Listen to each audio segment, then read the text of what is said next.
Hello दोस्तों, आज के वीडियो में हम पोलिनोमियल्स के कुछ डिफरेंट टॉपिक्स कवर करने वाले हैं। जैसे कि फैक्टर थ्योरम क्या होता है, पोलिनोमियल्स का फैक्टराइजेशन कैसे किया जाता है, values and zeros of a quadratic polynomial, relation between zeros and coefficient of a polynomial. तो चलिए दोस्तों, आज हम अपना पहला टॉपिक स्टार्ट करने जा रहे हैं, जो कि है फैक्टर थ्योरम।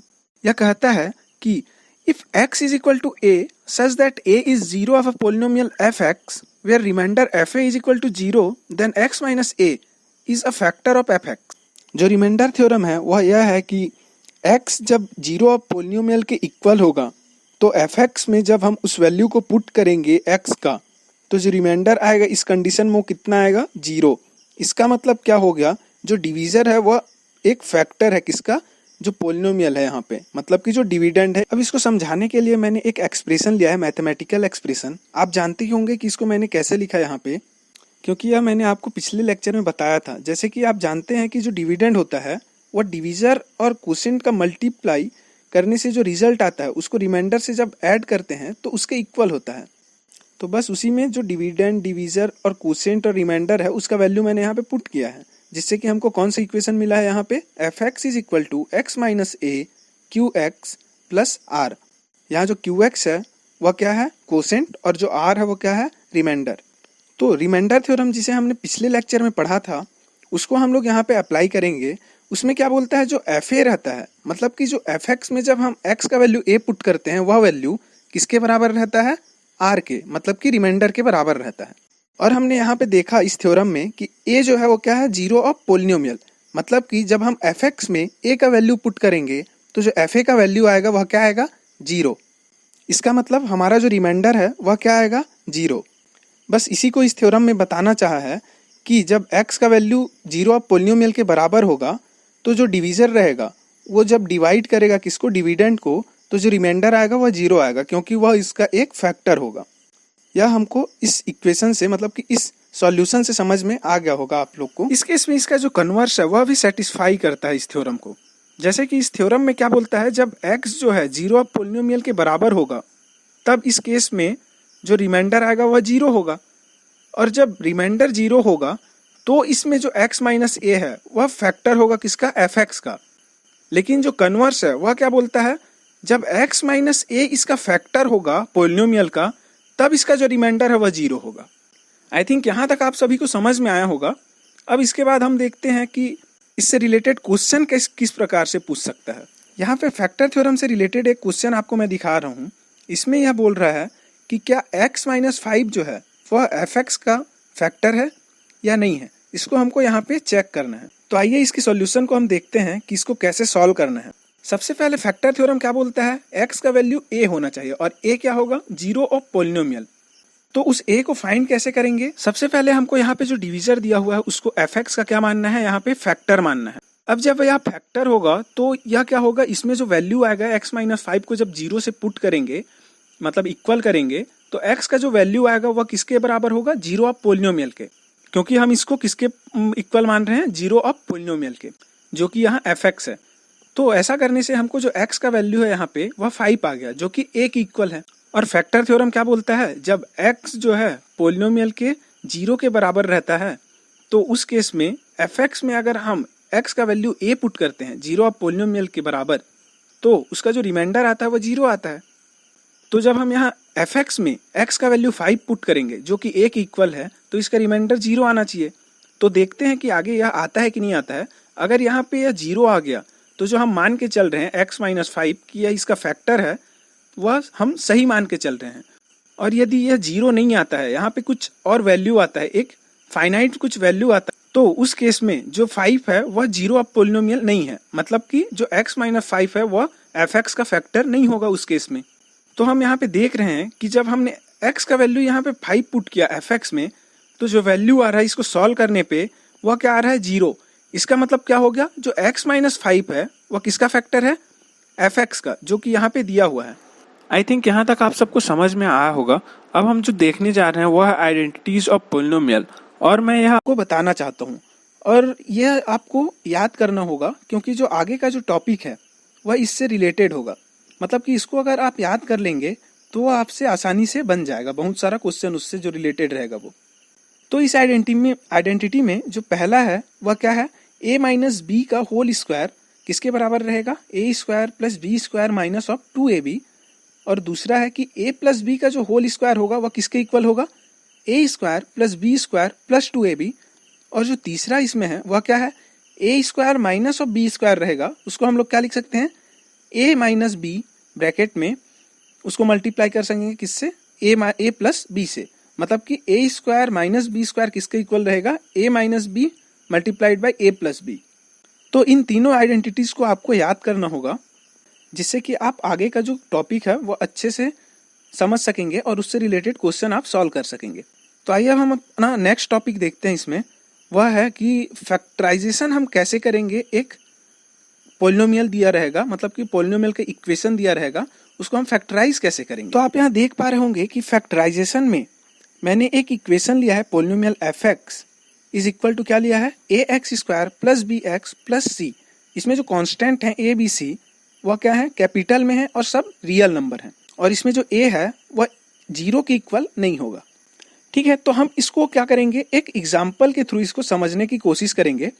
तो देखते हैं कि इस एग्जाम्पल में क्या दिया हुआ है। कि इस एग्जाम्पल में एक इक्वेशन दिया हुआ है x square plus 5x plus 6। इसको आपको क्या करना है, फैक्टराइज। तो इसको हम लोग कैसे सॉल्व करते हैं, इसका स्टेप्स मैंने साइड में लिखा है।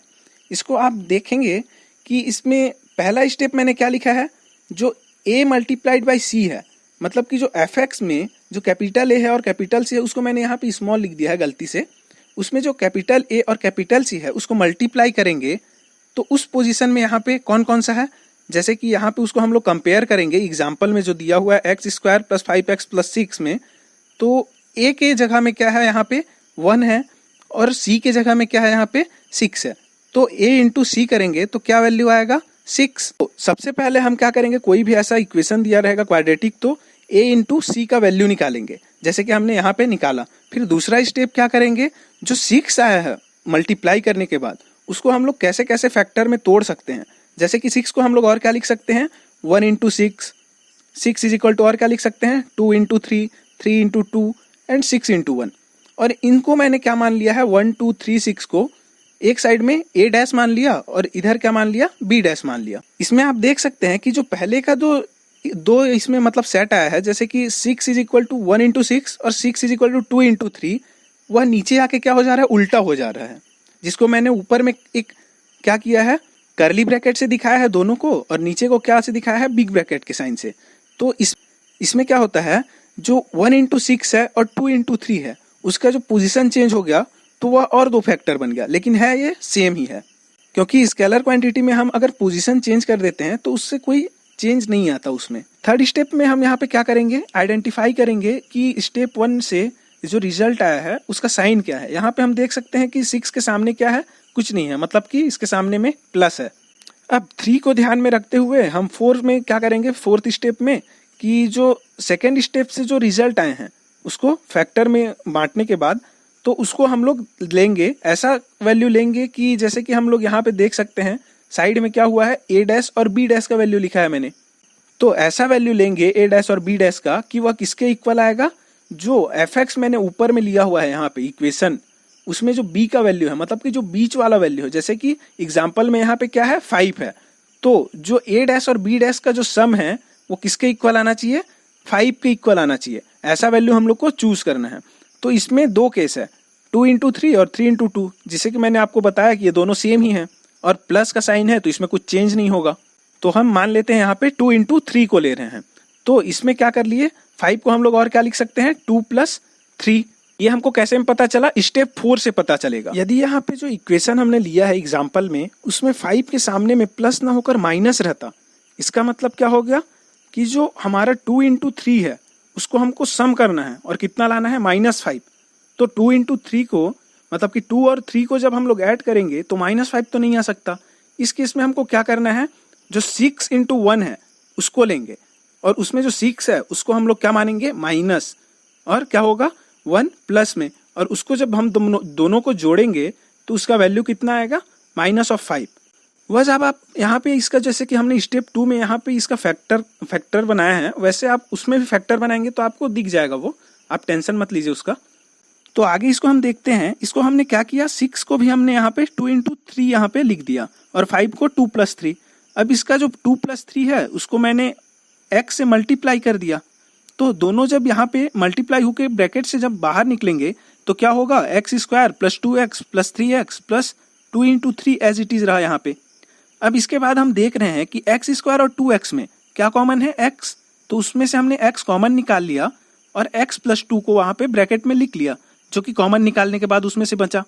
अब उसके बाद हम देख रहे हैं कि 3x और 2 इंटू 3 में 3 कॉमन है, तो 3 हमने कॉमन निकाल लिया। अब उसके बाद क्या बचा वहाँ पे, x प्लस 2, उसको हमने ब्रैकेट में लिख लिया। अब उसी स्टेप में x प्लस 2 दोनों में कॉमन है, प्लस साइन के दोनों साइड में, तो x प्लस 2 को हम लोग कॉमन ले लेंगे। उसके बाद क्या बचेगा वहाँ, x प्लस 3, उसको हमने ब्रैकेट में लिख लिया। तो यह हो गया इसका फैक्टराइजेशन।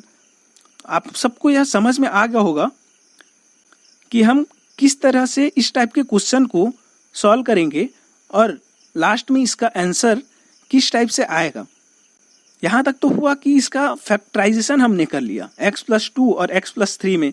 अगर जीरोज ऑफ पोलिनोमियल पूछा है तो हम क्या करेंगे, इस केस में x प्लस 2 को 0 से इक्वेट कर देंगे, तो जो x का वैल्यू आएगा वह एक, जो जीरोज ऑफ पोलिनोमियल में से एक जो वैल्यू होगा वह होगा। और जब x प्लस 3 को हम 0 से इक्वेट करेंगे तो x का वैल्यू उसमें से क्या आएगा, -3, वह दूसरा जीरोज ऑफ पोलिनोमियल होगा। मतलब कि एक पोलिनोमियल का एक ही जीरोज ऑफ पोलिनोमियल होगा ऐसा नहीं है। हम जीरोज ऑफ पोलिनोमियल से समझते क्या है हम लोग, जब पोलिनोमियल में x का वैल्यू ऐसा रखें कि पोलिनोमियल का वैल्यू 0 हो जाएगा तो उसको हम लोग क्या बोलते हैं, जीरोज ऑफ पोलिनोमियल। तो एक पोलिनोमियल का कोई फिक्स एक ही पॉइंट नहीं रहता जहां पे वह 0 होता है, उसके कई पॉइंट हो सकते हैं। आई थिंक यहाँ तक आप सबको समझ में आ गया होगा।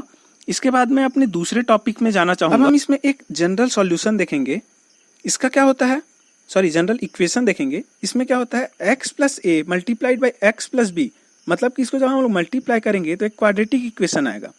तो यह किसके इक्वल होगा, X square plus A plus B in bracket multiplied by X plus A B. अब इसको जब हम ऊपर में जो दिया हुआ था उस इक्वेशन में कि एफ एक्स क्या होता है, A capital A X square plus capital B X plus C, तो उससे कंपेयर करने पे क्या आएगा, यहाँ पे ए का वैल्यू 1 आएगा, क्योंकि एक्स के स्क्वायर के सामने में जो कोएफिशिएंट है वो क्या है 1, और जो एक्स के सामने जो कोएफिशिएंट है वो क्या है b, तो b किसके इक्वल हो जाएगा, a प्लस बी के, और c किसके इक्वल होगा, ए बी के। इस फैक्टराइजेशन को हम समझने के लिए एक और क्वेश्चन देखते हैं। इसमें जो क्वेश्चन मैंने लिया वो क्या है, 4x square plus 16x plus 16। इसको जब हम फैक्टराइज करेंगे तो पहला स्टेप क्या था, a मल्टीप्लाई बाई 6 का वैल्यू निकालना। इसमें a का क्या है 4 और c किसके बराबर है 16, तो जब मल्टीप्लाई करेंगे तो कितना आएगा 64।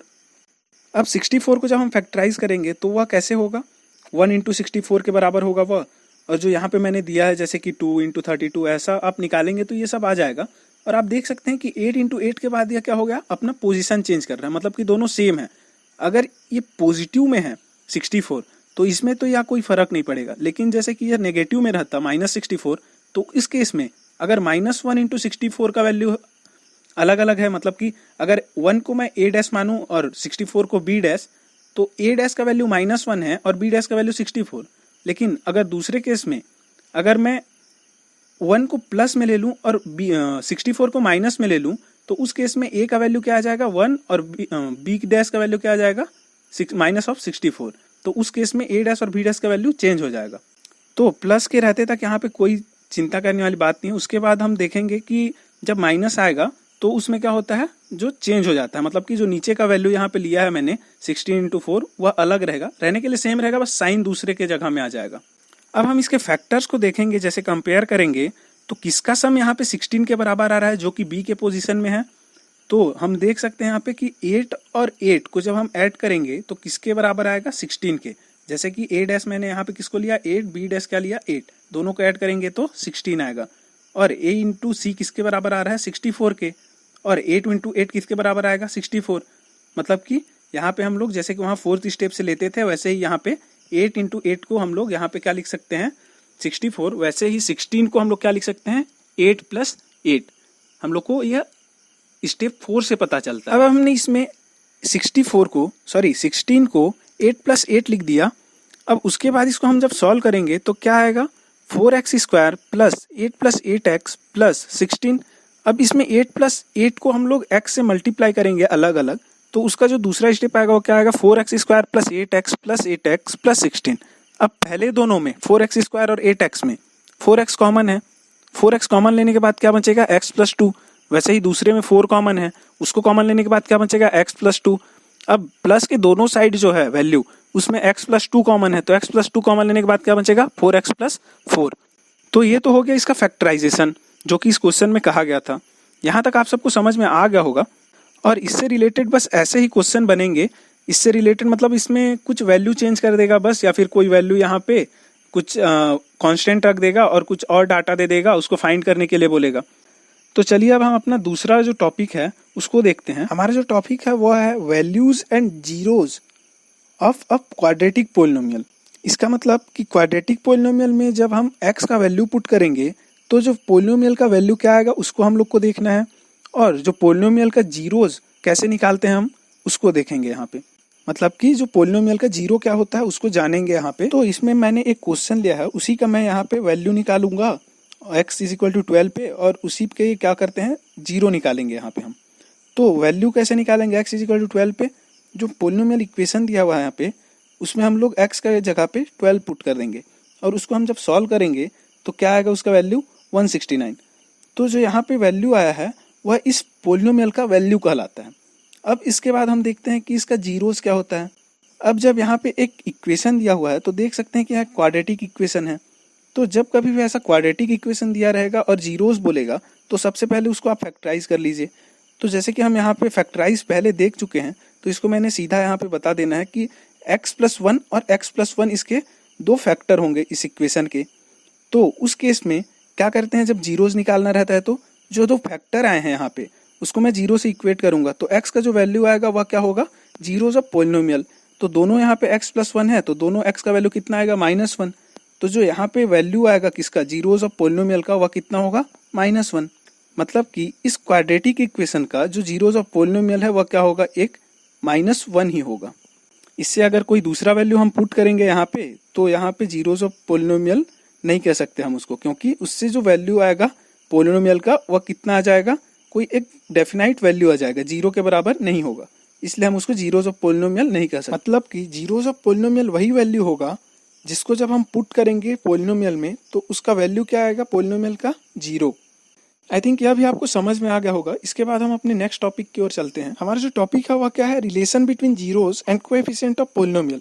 यह थोड़ा इंपॉर्टेंट टॉपिक है, इससे बहुत सारे क्वेश्चन एग्जाम में बनते हैं, तो इसको आप अच्छे से समझिएगा। इसमें मैंने क्या किया, इसको समझाने के लिए कि एक इक्वेशन ले लिया, मतलब कि दो इक्वेशन लिया है यहाँ पे मैंने। उसमें पहला इक्वेशन है x² - 5x + 6। इसको हम लोग जब फैक्टराइज करेंगे तो क्या क्या आएगा इसका फैक्टर, एक 1 आएगा, एक x - 3 और एक x - 2।